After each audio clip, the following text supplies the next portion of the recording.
Olá, começa agora o Agrocultura com as principais notícias do agronegócio. No programa de hoje você vai ver: o cooperativismo é uma força do agro brasileiro que vale para produtores de todos os tamanhos. Para os pequenos, uma oportunidade de entrar no mercado e prosperar com as cooperativas regionais. Programa de boas práticas na aplicação de defensivos, desenvolvido em parceria com a Unesp de São Paulo, já capacitou mais de 35 mil operadores agrícolas em todo o país. Como uma pequena ajuda mudou para melhor a vida de agricultoras quilombolas no Espírito Santo. Antes elas precisavam trabalhar para terceiros e hoje comercializam pães e delícias com marca própria, preparadas com dedicação e carinho. O agro já contabiliza os prejuízos com as tarifas de Donald Trump, que serão aplicadas a partir de 1º de agosto. O Agrocultura está começando.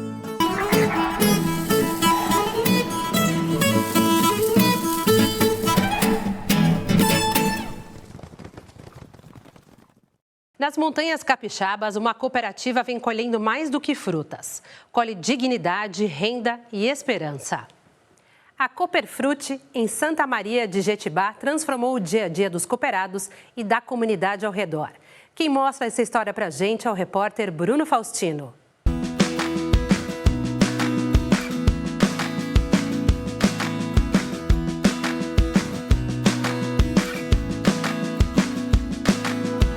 Quem aí resiste à doçura de um morango? Cada fruta carrega o cuidado de quem cultiva com delicadeza. E quem prova um desses morangos leva para casa um pedacinho doce dessa terra repleta de sabores chamada Santa Maria de Jetibá.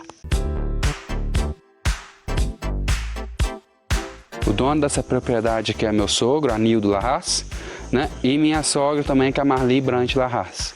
Né? Aqui eu mexo só há 3 anos, mas o meu sogro já mexe 19 a 20 anos, aproximadamente, né? Sempre produzindo morango? Sempre produzindo morango. Nós estamos em Alto Rio Lamego, aqui em Santa Maria de Jetibá, numa propriedade de agricultura familiar. Não parece, mas o Warley é a nova geração que comanda essa plantação de morango aqui da propriedade. E o nome do sítio? Conta para quem está em casa, Warley. Sítio Abençoado. Abençoado, porque olha, o morango daqui, gente, é realmente abençoado. Ô Warley, quantos pés de morango vocês têm aqui? Atualmente tem 17 mil plantas, né?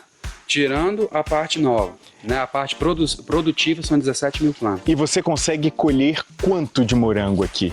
Aqui por semana, em média já saiu a 1.200 caixas, já saiu a 800 caixas, 900 caixas, varia muito, né? Só que na produção mais forte passa de 1.000 caixas por semana. Eu vou mostrar uma curiosidade para você de casa. Você está vendo só essa parte aqui de cima que está novinha, né? Para não perder a produção, olha aqui, ó. Tem fruta embaixo. Tem fruta embaixo. Por quê? Por causa que a gente tem que continuar fornecendo morango, né? Por enquanto que esse daqui não dá nada, tá novo, a gente colhe embaixo.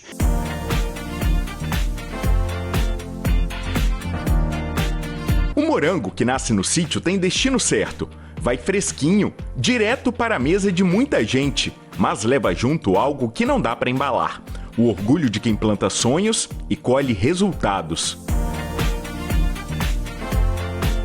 Esse morango, uma boa parte vai para a cooperativa, uma boa parte também vai para Linhares e Aracruz. Essas são nossas principais entregas: Aracruz, Linhares e cooperativa. A Cooperfruti ela começou, na verdade, em 2005 como uma associação. Aí, em 2011, teve essa iniciativa de criar a cooperativa e o principal motivo para a criação dessa cooperativa foi a questão do morango, que os pequenos produtores aqui da região eles não estavam conseguindo escoar a produção de uma maneira rentável. Então, a ideia da cooperativa foi surgir para ajudar nesse gargalo que era a escoação da produção, né? Foi o morango que deu o pontapé inicial, mas a Cooperfruti foi além. Abriu espaço para outros produtos, outros agricultores, outras histórias. Tudo com o mesmo propósito: valorizar quem vive da terra. Hoje a gente trabalha com morango, né? Trabalha amora, framboesa, mirtilo, cereja. A gente trabalha com um pouco de abacaxi, goiaba, manga, maracujá, graviola. E aí tem os outros produtos, feijão, mexerica, tudo um pouco, né? Então a gente conseguiu melhorar a região como um todo, né? A localidade.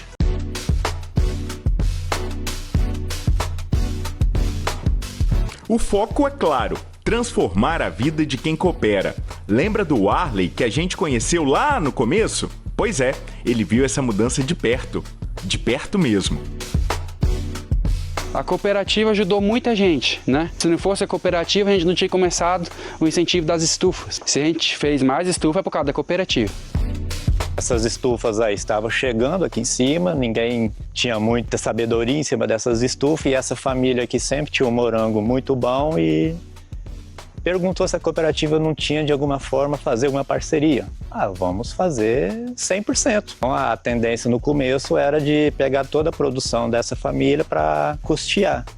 Até que depois de uns 3, 4 anos, a família mesmo pegou e falou, vamos quitar essa dívida. Nós estamos com um dinheirinho aí, nós queremos investir e pronto. Dá todo o apoio. No caso, assim, tem agrônomos, tem todos também adubos. Se a gente não tinha o trabalho de assistência técnica, hoje era bem difícil.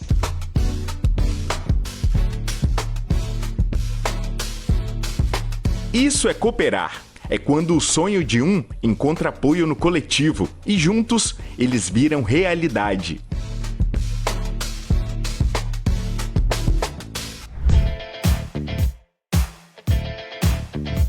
Depois que a fruta é colhida, ela é entregue aqui na cooperativa e vem para essa área aqui, que é uma área de processamento.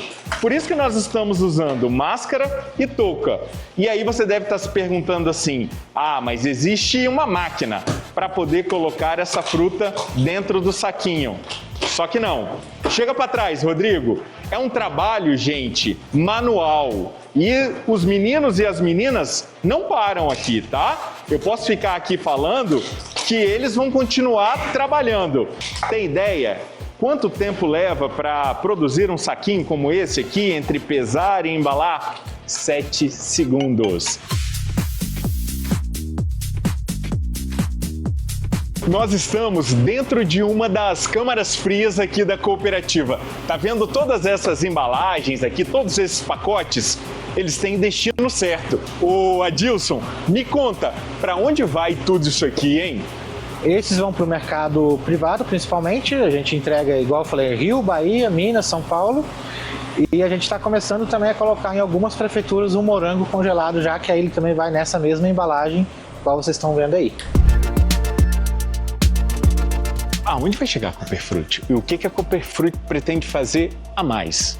A gente pretende continuar o crescimento que a gente tá tendo, né? A gente tenta buscar novos mercados e esperamos crescer cada vez mais aí nos próximos anos. Quem ganha com isso tudo? Principalmente os cooperados, os produtores, a cooperativa e a comunidade local.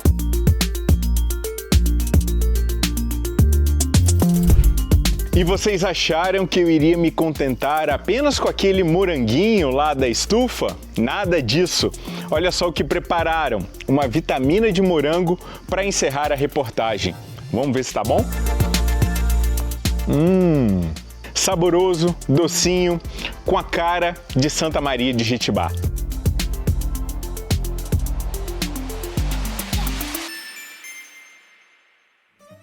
Veja a seguir no Agricultura. O agro já contabiliza os prejuízos com as tarifas de Donald Trump, que serão aplicadas a partir de 1º de agosto.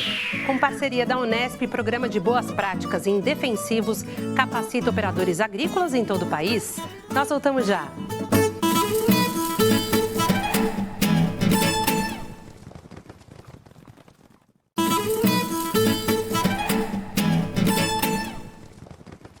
Confira agora as principais notícias do campo. O Instituto Nacional de Meteorologia emitiu um alerta para índice crítico de umidade relativa do ar em algumas regiões do país nesta semana.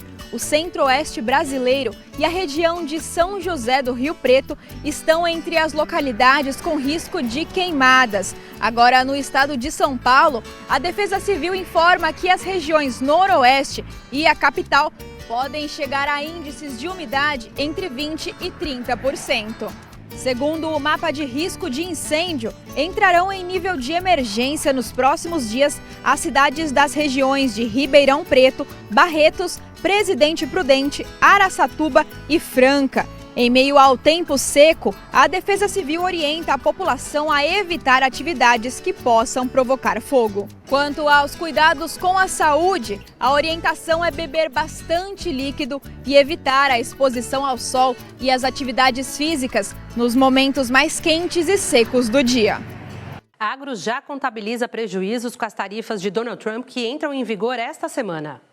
O tarifaço de 50% anunciado pelo presidente dos Estados Unidos contra produtos brasileiros começa a mostrar os seus efeitos mais devastadores. A medida passa a valer, entra em vigor a partir de 1º de agosto e atinge em cheio a citricultura, um dos setores mais tradicionais do agro nacional e forte aqui no interior de São Paulo. Os Estados Unidos compram 42% do suco de laranja exportado pelo Brasil. Só na safra passada, isso significou uma receita de 1,3 bilhão de dólares para o país, mas com a sobretaxa, a conta simplesmente não fecha e o reflexo direto já aparece no campo. A caixa da laranja, que um ano atrás era vendida por R$ 90, hoje vale menos da metade, R$ 44. O efeito dominó já está em curso, perda de renda no campo, suspensão de contratos e produtores de laranja consideram deixar as frutas apodrecerem em meio a uma queda acentuada nos preços. O governo brasileiro reagiu mobilizando 40 adidos agrícolas e tenta abrir novos mercados como China, Coreia do Sul e Arábia Saudita. Os consumidores norte-americanos sofrerão impacto, assim como os produtores brasileiros de laranja. Metade do suco de laranja que os norte-americanos bebem sai do Brasil. Os Estados Unidos se tornaram mais dependentes das importações de suco de laranja nos últimos anos, devido à doença Green nas lavouras cítricas, furacões e também adversidades climáticas. O Pará exporta milhões com açaí, manga e outras frutas. Só no primeiro semestre foram mais de 15 mil toneladas de açaí enviadas ao exterior, movimentando mais de 320 milhões de reais. Apesar da tarifa americana de 50% anunciada para agosto, o setor que movimenta o fruto no Pará não teme redução nos contratos, queda de faturamento e nem demissões. Mesmo com uma safra menor que a do ano passado, os exportadores de açaí do Pará estão otimistas. A tarifa imposta pelo governo Donald Trump não deve comprometer os embarques, já que os outros mercados internacionais demonstraram interesse em comprar o fruto amazônico, garantindo a continuidade das exportações. Tem Inglaterra, França e vários outros países que estão consumindo o nosso açaí. Então eu creio que os Estados Unidos é mais um e do qual ele vai pagar o preço que tiver, não vai ter problema. O tarifaço lá não é para nós, é para eles lá. Então quem comprar que vai ter que pagar. E se eles quiserem consumir, realmente vão ter que pagar e normal. O açaí representa mais de 75% de tudo que o Pará exporta em frutas. O fruto representa o segundo maior PIB do estado, atrás somente do setor da mineração.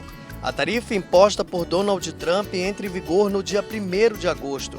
A Associação Brasileira de Exportadores calcula 77 mil toneladas de frutas brasileiras produzidas este ano. Para o diretor da Federação da Agricultura e Pecuária do Pará, o açaí conquistou o paladar mundial. Precisamos ter muito cuidado com isso. Claro que todas as taxas, quem comprava com uma taxa de 50%, nós estamos aqui com vários contratos não sendo honrados ou pedindo para esperar. E algumas das nossas cadeias a coisa ficou mais séria ainda, principalmente na piscicultura. A gente acredita que esse mês de agosto ainda muita coisa vai acontecer. Torcemos para que os governantes, repito, conversem, tratem essa questão não só com o respeito que deve ser tratado, mas principalmente com a repercussão que isso vai ter para todos nós. Veja agora outras notícias do campo. O programa Aplicação Responsável, desenvolvido pela área de Boas Práticas Agrícolas da Corteva, em parceria com a Unesp, completa 20 anos e quase 35 mil pessoas capacitadas no país nesse período. Unidades móveis percorrem as regiões produtoras no Brasil e mostram a forma correta de aplicar os produtos, evitando desperdício e problemas de deriva. Para uma pulverização ideal, os aplicadores precisam saber interpretar as condições meteorológicas, como vento, umidade do ar e temperatura, e conhecer as técnicas corretas, além de preparar adequadamente a cauda.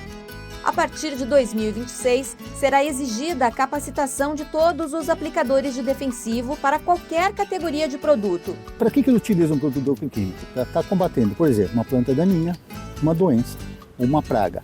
Qual o objetivo? Depositar a dose quantidade adequada na planta daninha, na doença, na praga, para estar combatendo. Então, as ferramentas de boas práticas agrícolas, as informações, elas são um repasse dessas informações para ele aplicar adequadamente.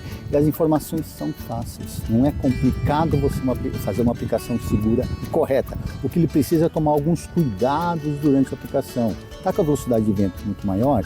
Baixa um pouco a barra, aumenta um pouco o tamanho da gota, espera um pouco, aplica um pouco depois. Então, tem condições de ele saber utilizar da maneira correta. Usa o que a gente chama de TRD, técnicas de redução de deriva. São várias técnicas, dependendo da condição que ele está aplicando, ele pode utilizar, ele vai sim conseguir fazer uma aplicação segura. No mínimo, ele vai economizar e preservar a saúde. Com toda certeza. E o principal, ele vai estar atingindo o alvo. O que ele vai estar fazendo? Combatendo o problema e colhendo de uma maneira produtiva e sustentável. Para ajuda no entendimento do impacto das condições de vento e a escolha dos bicos de aplicação, foi desenvolvido um simulador para deixar a deriva mais visível. Você cria as gotas de pulverização e o propósito dessa gota é aplicar esse produto aqui. Mas por qualquer que seja o motivo, se essa gota se desloca e cai numa outra região, né, e você tem então as gotas atingindo outros alvos que não são exatamente aqueles programados, a gente conceitua isso como deriva física por arraste de partículas. Então o que o simulador deriva faz? Ele me permite pulverizar, né, simulando uma condição da natureza, que é o vento. Então eu coloco aqui gotas, por exemplo, finas, médias, grossas, muito grossas, em cima de uma quantidade de vento. E aí, né, o equipamento é dimensionado para isso, ele produz o arraste das gotas para fora do equipamento. Quando eu coloco uma ponta que gera bastante gota fina, então eu vejo bastante gota saindo aqui. Então eu vivencio o processo de deriva.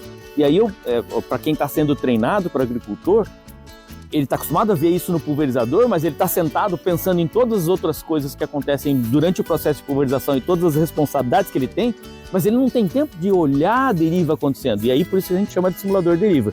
Então aqui eu consigo ver a deriva acontecendo e isso torna o processo bastante intuitivo deste entendimento. Ao longo dos 20 anos do programa, o desafio de aprendizagem mudou.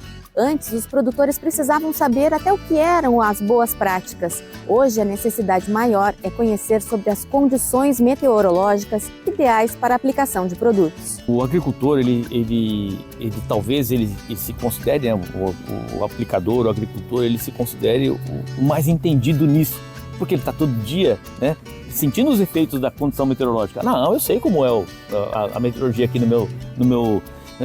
na minha área de trabalho. Tá. Porém, o entendimento dessas nuances de uma velocidade máxima ou mínima do vento, de um limite de umidade e temperatura, fez com que ele entendesse o tipo de pulverização que ele pode fazer em cada condição, que é um conhecimento que não era bem estruturado. Então hoje ele sabe perfeitamente que se ele vai aplicar com um pouco mais de vento, ele tem que fazer a gota maior para ela resistir fisicamente a ser carregada e gerar a deriva. E ele sabe buscar na bula essa informação, né? Qual é o limite de vento mínimo e máximo para esse produto? Busca na bula, né? E esse produto vai ser aplicado com qual tamanho de gota? Ele busca na bula. Então essa informação acaba sendo um ganho qualitativo que o agricultor passou a perceber. Veja a seguir no Agricultura. Uma pequena ajuda deu um novo futuro para famílias de agricultoras quilombolas no Espírito Santo. Nós voltamos já.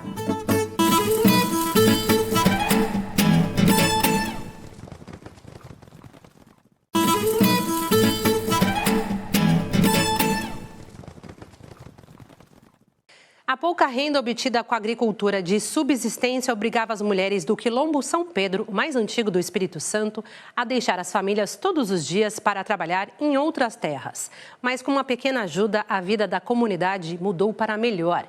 Em uma padaria comunitária, as mulheres quilombolas produzem pães e outros alimentos com marca própria para vender na região. O empreendimento deu um novo horizonte econômico para as pessoas que viviam com pouca esperança no futuro. Como mostra pra gente a repórter Natália Vicente, da nossa parceira TV Educativa do Espírito Santo. Nem todo lugar nasce no mapa. Alguns territórios nascem primeiro da resistência. Em Ibiraçu, no norte do Espírito Santo, existe um território de terra vermelha que nasceu da luta e se firmou pelo direito. São Pedro, o primeiro quilombo a ser regularizado no estado.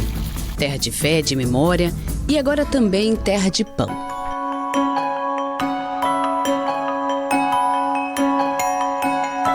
Um simples gesto de colocar a mão na massa virou oportunidade e a farinha virou futuro. Surgiu então a primeira padaria quilombola daqui do Espírito Santo, gerando uma nova visão e um novo futuro para os moradores aqui da comunidade de São Pedro. Nós saímos de dentro da roça dos outros e viemos trabalhar para nós. E é bom que a gente ter um dinheirinho fora da gente ter um dinheirinho daqui da padaria, para as famílias, né? Mudou toda a comunidade, ela acaba se envolvendo? Isso, mudou tudo a comunidade, nossa mãe. Como que era a comunidade antes de ter uma padaria? Não, nós não tínhamos renda física. Nós trabalhávamos para os outros para nós ter dinheiro para comer. Aí depois que montou a padaria, nós trabalhamos dentro dela para nós tirar o nosso sustento daqui. As mulheres mais velhas da minha família, né, passaram por tanta luta, tantas coisas e mesmo assim não deixaram de acreditar, mesmo com tanta luta, mesmo com tantas coisas que já passaram, continuam lutando, não desiste, são resistentes. Então, para mim, isso é quase que um sonho, né? Antigamente elas não tinham nada, era muito difícil. E hoje a gente ter o que a gente tem, entendeu? A gente fica muito grato a Deus.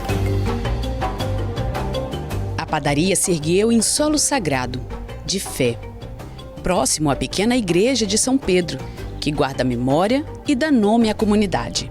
Um território marcado por disputas, brigas, por tempo de escassez.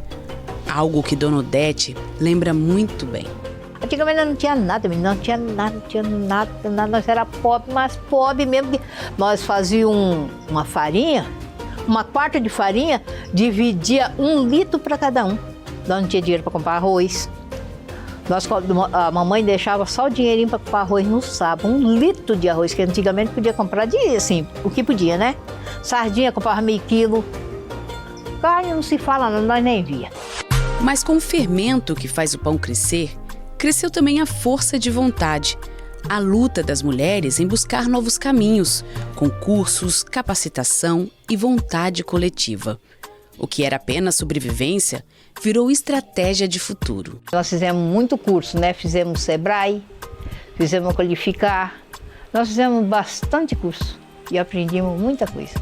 E numa comunidade que às vezes é esquecida pelas pessoas, né? Saber que vocês fazem isso, o que isso representa? Para nós representa uma alegria, né? Eu faço pão de abóbora, nós fazemos coxinha de abóbora. Menino, se você vê que gostoso, é muito gostoso mesmo.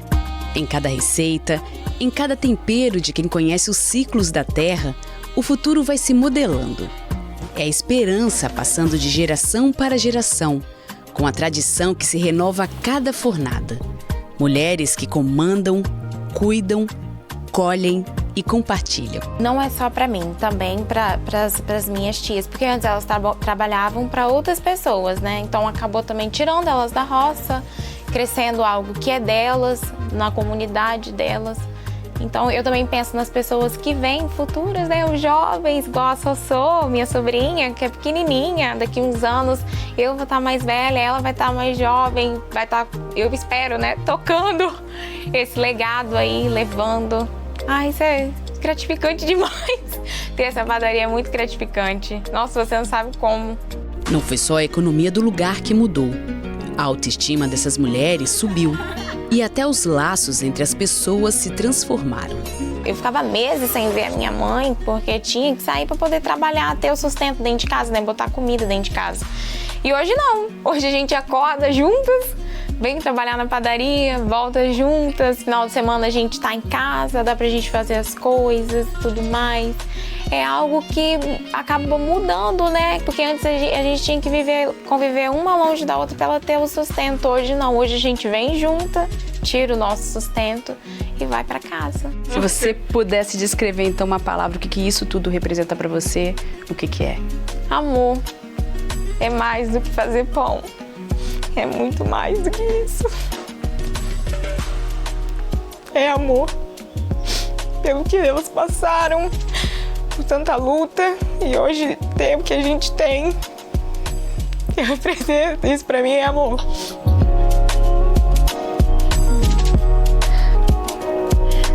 Seu sonho? Ver isso crescer. Ser além do que só uma padaria. Também poder inspirar outras comunidades, né? Porque a gente é titulado, né? Mas tem tantas comunidades que passam, né? Então eu gostaria que isso fosse também uma forma das pessoas não desacreditarem, seguirem os seus sonhos. Por mais que seja difícil, tenha que batalhar, mas que não desistam.